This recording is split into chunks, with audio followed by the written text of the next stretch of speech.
Ukraine, after almost 3 years of war, Russia controls the southeast of the country and is advancing further in certain areas.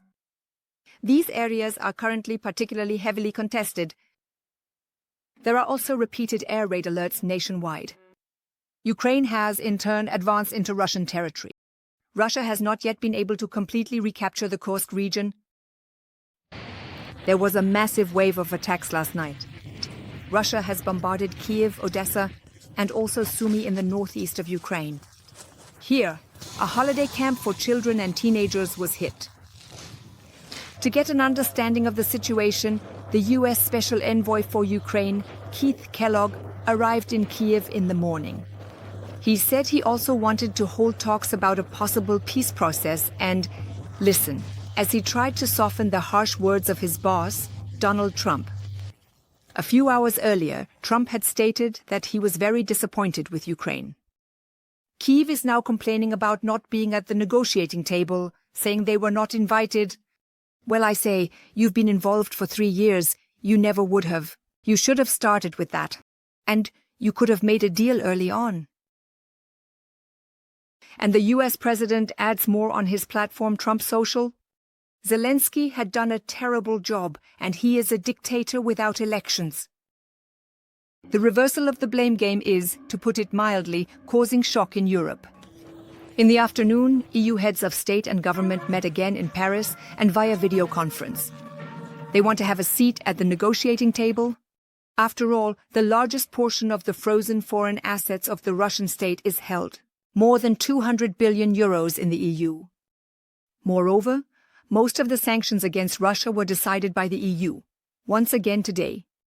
This includes a ban on the import of Russian aluminum and a tougher stance against the so-called shadow fleet. And now live from Kiev, my colleague Birgit Föhnig is reporting. Birgit, after the recent Trump initiatives, as we just saw, the U.S. Special Envoy traveled to Ukraine today. How was he received in Kiev? Of course, this visit was... Keith Kellogg, the Special Envoy, has been here in Kiev since this morning. This visit is, of course, overshadowed by these statements from President Trump, which have naturally worsened throughout the day. And so now, at the end of the day, he has insulted him as a dictator.